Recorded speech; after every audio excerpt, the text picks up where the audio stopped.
Hey everyone, welcome back to our new session. अभी हम लोग कर रहे हैं object oriented programming using Java. और अभी हम लोग बात करने जा रहे हैं static variable and static method के बारे में। ओके, तो चलिए स्टार्ट करते हैं और सबसे पहले समझते हैं ये स्टैटिक वेरिएबल आखिर होता क्या है। नाम से क्लियर हो रहा हो क्या? स्टैटिक वेरिएबल मतलब ये एक प्रकार का वेरिएबल है। वेरिएबल तो है, लेकिन इसमें खास बात क्या है? खास बात ये है कि ये एक स्टैटिक वेरिएबल है। तो हाँ सर, ये तो नाम से क्लियर हो रहा है स्टैटिक वेरिएबल है, लेकिन ये आखिर कहना क्या चाह रहे हैं आप? तो स्टैटिक वेरिएबल है तो क्या इस कैसा क्या खास बात है इसमें जिसको हम स्टैटिक वेरिएबल बोल रहे हैं, और स्टैटिक वेरिएबल का मतलब क्या होता है? ओके, समझते हैं। कोई भी वेरिएबल को जब हम स्टैटिक कीवर्ड लगा के डिक्लेयर करते हैं तो उसको हम लोग स्टैटिक वेरिएबल बोलते हैं। ठीक है। अब स्टैटिक वेरिएबल मतलब होता क्या है? तो स्टैटिक वेरिएबल का मतलब होता है ऐसा वेरिएबल जो हम क्या करते हैं, सभी जहाँ पे उसका यूज़ होता है वहाँ पे क्या होता है, वो कॉमनली यूज़ होता है। कहने का मतलब ये है, static variable are use to maintain value common to the entire class. जैसे हमारे जावा में क्या हो रहा है, बहुत सारा क्लास है, क्लास ये सब मान लेते हैं क्लास है, ठीक है।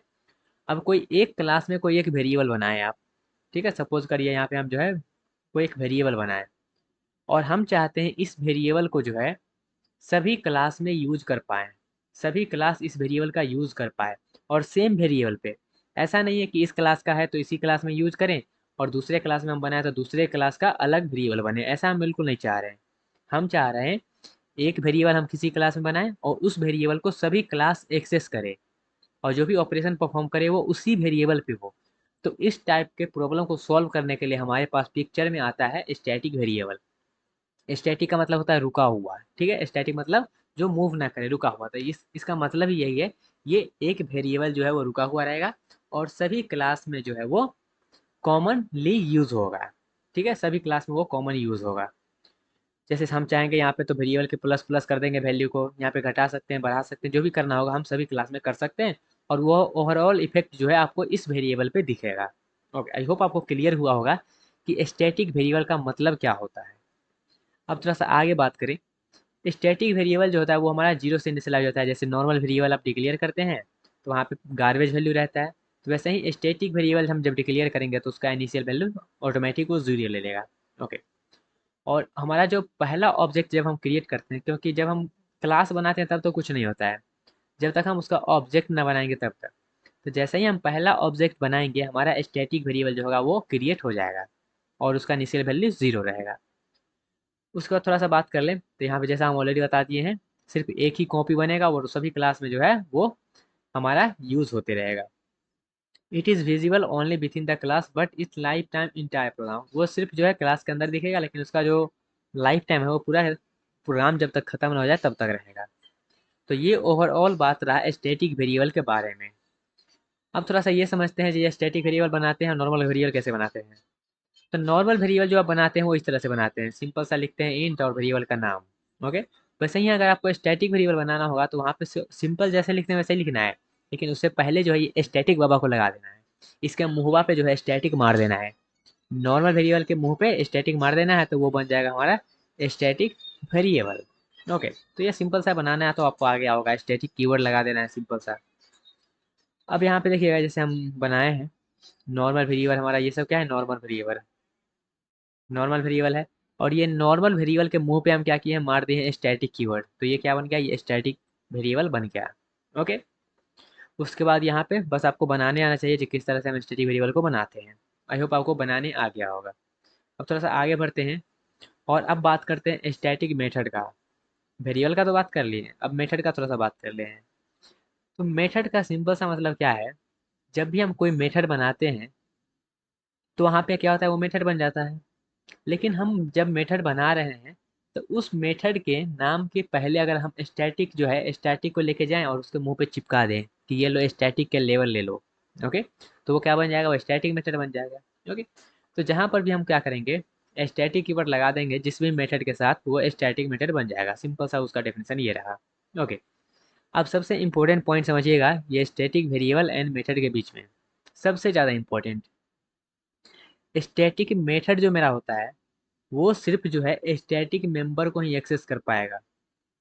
स्टैटिक मेथड जो मेरा है उस स्टैटिक मेथड में हम सिर्फ स्टैटिक मेंबर का ही यूज कर सकते हैं, चाहे वो मेथड हो चाहे आपका वेरिएबल हो।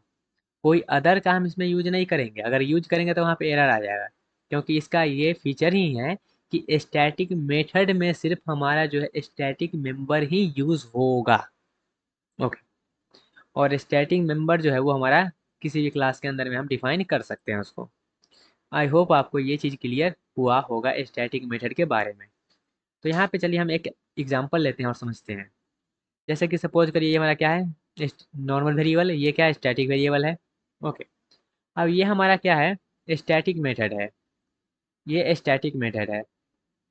तो इस स्टैटिक मेथड में अगर हम, ये क्या है, नॉर्मल वेरिएबल, तो इस अगर नॉर्मल वेरिएबल को यहाँ पे हम यूज़ करेंगे तो क्या देगा, एरर देगा। क्या देगा, एरर देगा। तो इसलिए जो है हम स्टैटिक मेंबर में, स्टैटिक मेथड में हम सिर्फ स्टैटिक मेंबर को ही यूज़ करेंगे। और वहीं पे अगर हम काउंट का यूज़ कर लेंगे तो एकदम सही चलेगा। लेकिन जैसे ही हम अगर जो है नन स्टैटिक वेरिएबल का यूज़ कर लेंगे तो क्या होगा, एरर देगा। जैसे कि यहाँ पे सपोज करिए ये हमारा क्या हुआ, इधर से मेरा क्या हुआ है, हमने वैल्यू सप्लाई कर दिया और यूज़ करके देख रहे हैं। ओके। तो ये दोनों एक ही प्रोग्राम का पार्ट है, ऐसा मत सोचिएगा ये अलग है ये अलग है, दोनों एक ही है। बस यहाँ पे आपको यूज़ करके बताया गया है कि स्टैटिक हम जब यूज़ करेंगे तब, और बिना स्टैटिक के यूज़ करेंगे तब क्या होगा। ओके। आई होप आपको ये चीज़ क्लियर हुआ होगा गाइस, कि स्टैटिक वेरिएबल और स्टैटिक मेंबर मेरा क्या है और वो कैसे काउंट करता है। ओके। यहाँ पे एक फेमस एग्जांपल होता है कि अगर हमको एब्जॉर्ब जो है ऑब्जेक्ट काउंट करना है कि हमारा कितना ऑब्जेक्ट बना है, तो हम कैसे काउंट करेंगे। तो उसको काउंट करने के लिए हमको स्टैटिक वेरिएबल का यूज़ करना ही पड़ता है, जो भी हम पढ़े हैं। तो उसको करने के लिए हम क्या करेंगे, सबसे पहले एक कंसेप्ट और यहाँ पे समझिएगा कि हमने पहले से पढ़ा है कि मेरा कंस्ट्रक्टर कॉल कब होता है, जब कंस्ट्रक्टर मेरा जो कॉल होता है वो ऑटोमेटिक कॉल होता है जब मेरा ऑब्जेक्ट क्रिएट होता है। तो जैसे ही मेरा कंस्ट्रक्टर कॉल होगा तो हम क्या करेंगे, हम अपने काउंट को प्लस प्लस कर देंगे, तो इससे हमको पता चल जाएगा कि एक ऑब्जेक्ट क्रिएट हुआ है। क्योंकि जितना बार मेरा ऑब्जेक्ट क्रिएट होगा उतना बार कंस्ट्रक्टर कॉल होगा। तो यहाँ पे हमारा जो है लॉजिक कहता है कि हम एक स्टैटिक वेरिएबल बनाएंगे। और स्टैटिक क्यों, क्योंकि अगर हम स्टैटिक नहीं बनाएंगे तो क्या होगा, तब क्या दिक्कत आ जाएगा, तब दिक्कत ये आएगा कि हम क्या करेंगे, जितना भी क्लास बनाएंगे, जितना भी मेरा ऑब्जेक्ट काउंट होगा वो अलग अलग वेरिएबल को लेके बैठ जाएगा। तो इसलिए हमको स्टैटिक ही बनाना पड़ेगा, जिससे कि हमारा सिर्फ एक ही कॉमन वैल्यू जो है वो सब ऑब्जेक्ट के पास जाए, इसलिए। ओके। तो इसलिए हम स्टैटिक बनाएंगे यहाँ पे। और स्टैटिक बनाने के बाद हम क्या करेंगे, अपना एक कंस्ट्रक्टर, डिफ़ॉल्ट कंस्ट्रक्टर बना लिए। उसके बाद ये हमने क्या किया, पैरामीटराइज कंस्ट्रक्टर बना लिया है। ओके। उसके बाद यहाँ पे हम क्या कर रहे हैं, अपने ऑब्जेक्ट को क्रिएट कर रहे हैं, ऑब्जेक्ट क्रिएट हो रहा है। जैसे यहाँ पे ऑब्जेक्ट क्रिएट हुआ तो क्या होगा, ऑब्जेक्ट क्रिएट हुआ तो ये जो है कौन सा कंस्ट्रक्टर को कॉल करेगा, तो ये जो है ये डिफ़ॉल्ट कंस्ट्रक्टर को कॉल होगा। और इसके अंदर में हमने काउंट प्लस प्लस कर दिया है। काउंट का इनिशियल वैल्यू क्या होगा, जीरो, क्योंकि ये स्टैटिक वेरिएबल है, जीरो से इनिशियलाइज होगा। काउंट प्लस प्लस होगा तो काउंट का वैल्यू वन हो गया। ओके। तो ये ऑब्जेक्ट क्रिएट हुआ तो मेरा डिफ़ॉल्ट कंस्ट्रक्टर चल गया। सेम इसी प्रकार से मेरा जब ये जो अगला ऑब्जेक्ट जो एस टी यू टू ये कॉल होगा तो क्या होगा, फिर से ये डिफ़ॉल्ट कंस्ट्रक्टर कॉल करेगा, फिर से काउंट प्लस प्लस कर देगा। तो ये वन से अब क्या हो जाएगा, वन से हो जाएगा टू। ओके। फिर हमारा नेक्स्ट वाला चलेगा तो ये क्या करेगा, ये पैरामीटराइज कंस्ट्रक्टर को कॉल करेगा, इसको कॉल करेगा। और यहाँ पर भी हमने क्या किया है, काउंट को प्लस प्लस कर दिया है, तो ये टू से क्या करेगा, थ्री कर देगा। तो एट द एंड हमारा कितना ऑब्जेक्ट क्रिएट हुआ, तीन। तो यहाँ पे काउंट का वैल्यू क्या है, थ्री है। तो इस तरह से हम ऑब्जेक्ट काउंट कैसे करते हैं वो आई होप आपको समझ में आया होगा। ओके। तो गाइज ये रहा over all discussion of static variable and static method. I hope आपको क्लियर हुआ होगा जो static variable and static method है क्या, और इसको हम कैसे यूज कर सकते हैं। ओके। मिलते हैं गाइज अपने अगले सेक्शन में, जहाँ पे हम और भी कंसेप्ट को सीखेंगे।